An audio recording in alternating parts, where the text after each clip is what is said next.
Assalamualaikum warahmatullahi wabarakatuh.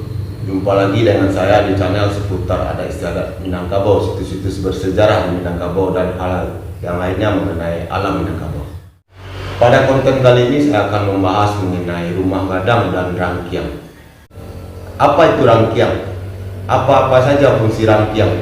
Dan masih adakah rangkiang di Minangkabau pada zaman sekarang ini? Yuk sama-sama kita saksikan video berikut ini. Gadang dan sambilan ruang rangkiang berdiri di halamannya.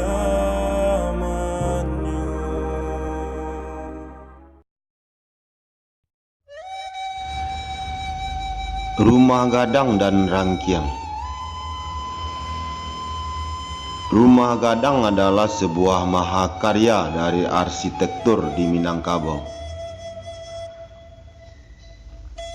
Pada proses pembuatannya harus diperhatikan dengan detail, apakah itu ukirannya atau dari struktur bangunan rumah gadang tersebut. Pada teknik dan seni ukirnya, tidak semua para pelaku seni ukir bisa mengerjakan dari ukiran rumah gadang.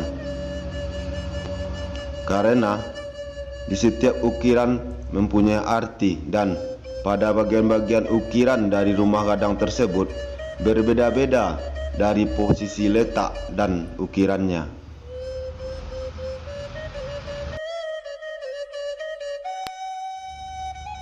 Rangkiang. Pada zaman dahulunya setiap rumah gadang mempunyai rangkiang atau orang menyebut dengan lumbuang. Apa itu rangkiang?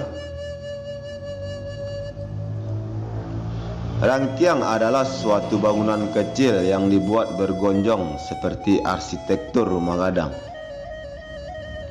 Hanya saja desain dibuat sederhana dengan 4 atau 6 buah tiang.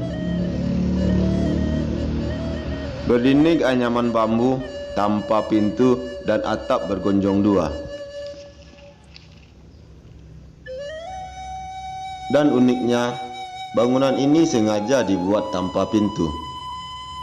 Sebagai gantinya, dibuatkan jendela atau singkok. Dan juga tidak mempunyai tangga yang permanen, melainkan hanya memakai tangga bambu. Tangga bambu ini hanya digunakan apabila ada keperluan saja.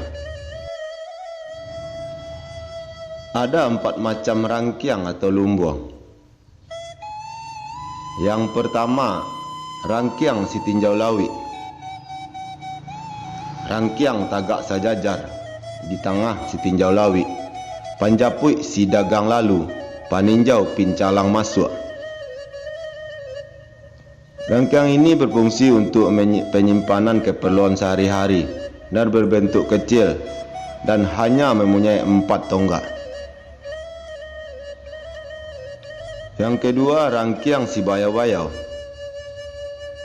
Di kanan si bayau-bayau tampek menyimpan makan patang jo pagi. Rangkiang ini adalah tempat penyimpanan makanan sehari-hari dan dibuat agak gemuk dengan 6 buah tiang dan biasanya didirikan di samping kanan rumah gadang. Yang ketiga, rangkiang si tenggang lapa. Di kiri si tenggang lapa tampek si miskin salang tenggang, panolong orang kampung di musim lapa gantuang tungku. Rangkiang ini berfungsi untuk menyimpan padi untuk persiapan musim panceklik panen.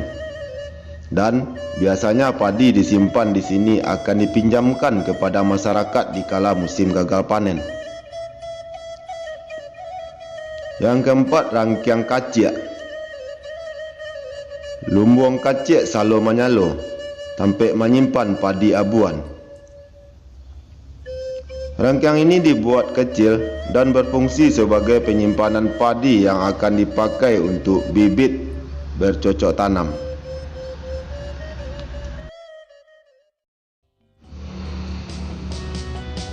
Tapi pada zaman modern ini, rangkaian sudah jarang dilihat karena zaman semakin modern, dan sudah jarang di Minangkabau atau di Sumatera Barat menyimpanan gabah di rumah, tetapi hanya menyimpan gabah di heler atau penggilingan padi. Akan tetapi cara-cara atau strategi yang dilakukan masyarakat Minangkabau zaman dahulunya sangatlah bagus dan jitu untuk menjalani kehidupan sehari-hari dan yang akan datang.